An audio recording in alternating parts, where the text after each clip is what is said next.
예, 안녕하십니까. 예, 드림부동산 투자연구소 정창래입니다.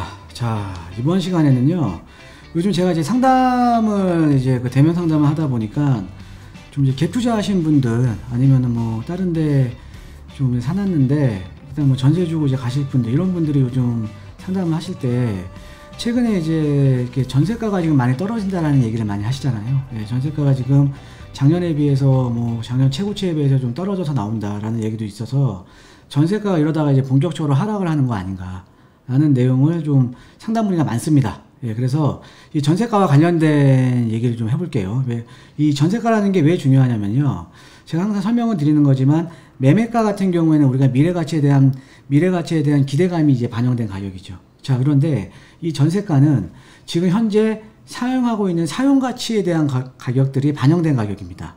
예, 그러다 보니까 현재 사용가치가 높아진다? 그러니까 이게 매매가하고 상당히 좀 밀접하다는 거죠. 그래서 꼭 이렇게 뭐 전세 세주고 계시는 분들뿐만 아니라 좀 매매가 상승이라던가 하락, 예, 이런 것들도 어떻게 보면은 전세가가 어떻게 보면 선행 지표로 이제 보시면 되니까, 예, 그런 것들을 한번 살펴보시면 될 것 같습니다. 그래서 오늘 준비한 내용은요, 한번 보겠습니다.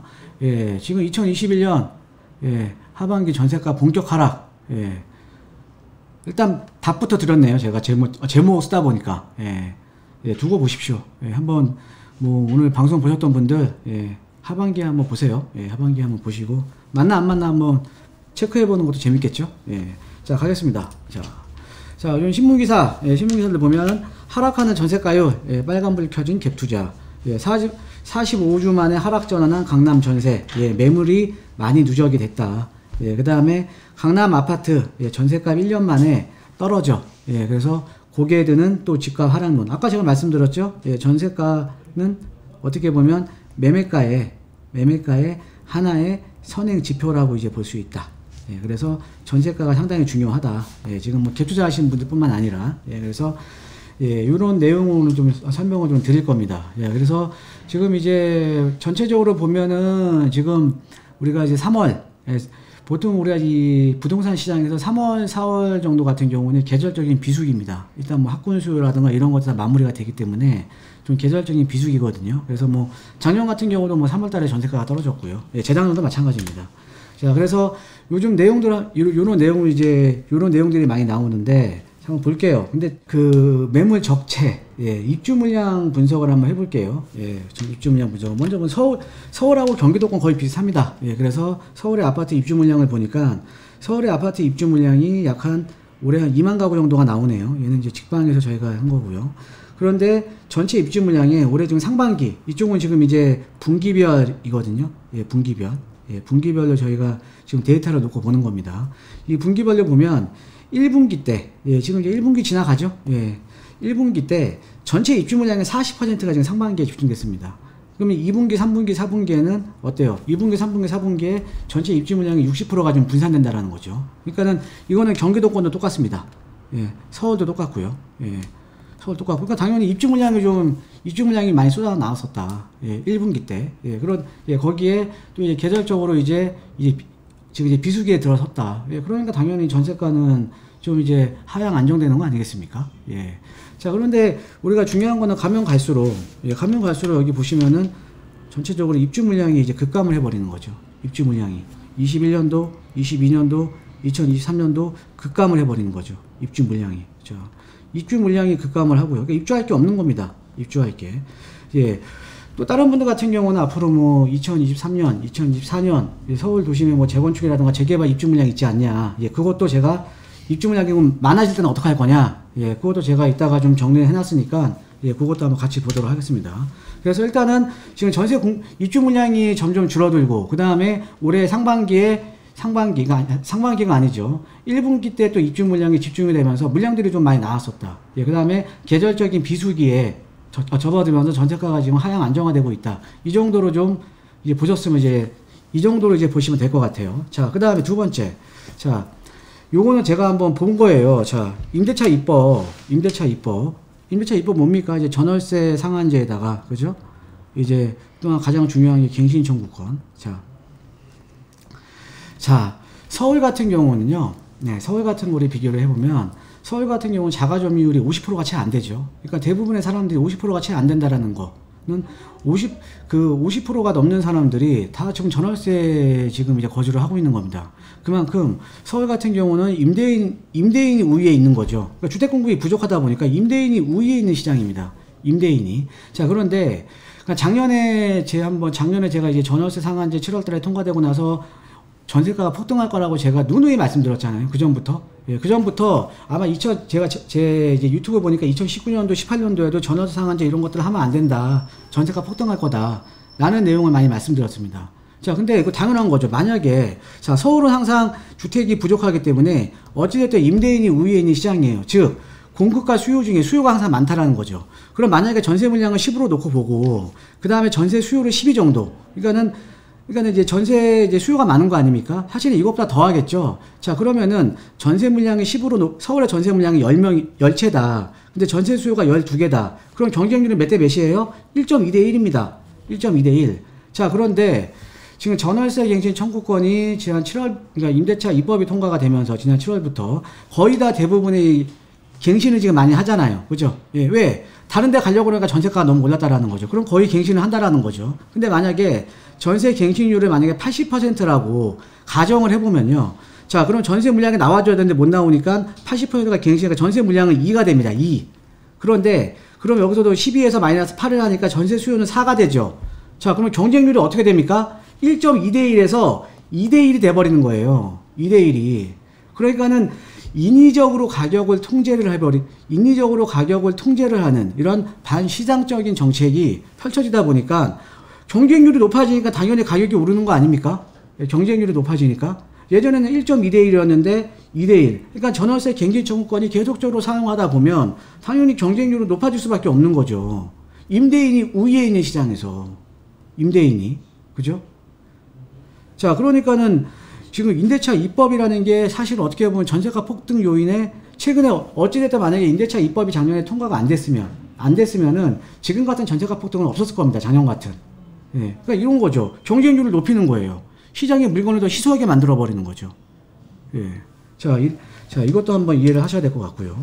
자, 그 다음에 한번 다음 장 넘어가 볼게요. 자, 규제의 역설. 자, 규제의 역설 중 여러 가지 있습니다. 양도소득세 거주요건 강화. 제가 요즘 상담을 해보면 지금 재건축 같은 경우에도 2년 거주 요건이 있으니까 지금 거주하려고 들어가시는 분들이 있고요. 그 노후된 아파트에. 예. 그러니까 이제 물론 이제 조합 설립 인가가 안 된 지역들이겠죠. 아니면 이제 양도소득세. 지금 2년 거주 요건 지금 있잖아요. 그죠? 2년 거주 해야지 일단 9억 이하까지 비과세고요. 자, 그 다음에 우리가 이제 특히나 이제 선호도가 높은 지역은 요즘 9억 이하가 어딨습니까? 예, 지금 사실 서울에 지금 중위 아파트 가격이 지금 10억대인데요. 그죠? 예, 그러면 지금 장기 보유 특별공제 같은 경우에도 10년 거주를 해야 장기 보유 특별공제 80% 받잖아요. 거주 요건이 강화되니까 이 물량들이 시장에 안 나오는 거죠. 이 물량들이. 그러니까는 우리가 예전같이 2년 거주, 그러니까 작년까지만 하더라도 2년 거주하고 10년 보유하면 장기 보유 특별공제 80%를 줬는데, 예, 그 다음에 이렇게 해서 전세 주고 나서 내가 다른 지역에 살 수 있었는데, 10년 거주라는 어떻게 보면 거주 요건이 강화가 되다 보니까 시장 자체에 물건들이 나올 수가 없는 구조예요. 나올 수가. 근데 이게 문제가 아닙니다. 아주 큰 문제들이 많이 있어요. 자, 그 다음에 분양가 상한제. 여러분도 아시겠지만 분양가 상한제로 되게 되면 거주 요건이 강화가 되죠. 지금 민간택지 같은 경우는 무조건 거주해야 됩니다. 3년. 그죠? 그 다음에 2년. 무조건 거주 의무 요건이 있잖아요. 예. 그죠? 그러니까 인근 지역의 매매 가격의 80% 미만일 때, 80% 100%일 때. 그러니까 분양가가 주변 시세 몇 %냐에 따라서 거주 요건이 있는 겁니다. 그러니까 거주 요건이 있으니까 당연히 다 거주를 해버리죠. 그죠? 자, 그러니까 이런 거주 요건, 그러니까 이 투기 세력을 억제하려고, 그러니까 투기 수요를 못 들어오게끔 이런 규제를 폈는데, 결론적으로는 이런 것들이 물건을 꽉 잡아놨다는 거죠. 물건들이 더 못 나오게 만드는 거죠. 예. 누차례 말씀드렸잖아요. 규제의 역설이라고. 자, 그 다음에, 이것도 아시죠, 여러분들? 예, 대출규제 요건 강화. 예, 지난 6.17 대책에 나온 내용 아닙니까? 6.17 대책에. 예. 자, 여기 보시면은 전 규제지역, 네. 주택 구입을 위해 주택담보대출을 받는 전 규제지역입니다. 주택 구입을 위해 주택담보대출을 받는 경우 주택 가격과 상관없이, 예. 6개월 내 전입 의무가 부과된다. 근데 이 규제 지역은 어디냐? 투기 지역, 투과 지역, 조정 대상 지역. 예, 규제 지역. 자, 그러면은 어떤 아파트를 내가 매입을 해서 주택담보대출을, 그러니까 주택가격이 많이 올라다 보니까 실수요자들 같은 경우에는 뭐예요? 주담대를 빌리겠죠. 예, 주택담보대출 빌릴 거 아닙니까? 아무래도 가격이 많이 올랐으니까 자금력 가격이 오른다라는 건 상대적인 어떻게 보면은 대출을 많이 받아야 되는 거 아닙니까? 그런데 6개월 전입 의무. 예, 전입해야 돼요. 전입 안 하면 대출 안 나와요. 전입 안 하면. 전입 안 하면 대출이 안 나옵니다. 예, 전입을 안 하면. 그러니까 어떻게 보면 투기 세력을 억제하려고 이런 여러 가지 정책들이 펼쳐졌는데 이런 것들 때문에 물건들이 안 나오는 거죠. 시장의 물건들이. 보통 여러분들 아파트 사놓고 전세 줬다가 나중에 입주하실 분들 상당히 많잖아요. 그리고 그럼으로써 어떻게 보면은 많은 사람들이 무주택자에서 전세 끼고 샀다가 갈아타기. 그러니까 무주택자에서 유주택자로 갈아타기를 했던 거죠. 그러니까 어떻게 보면 이런 것들이 하나의 주거 사다리였죠. 전세 끼고 사놓고 거주하겠다. 나중에.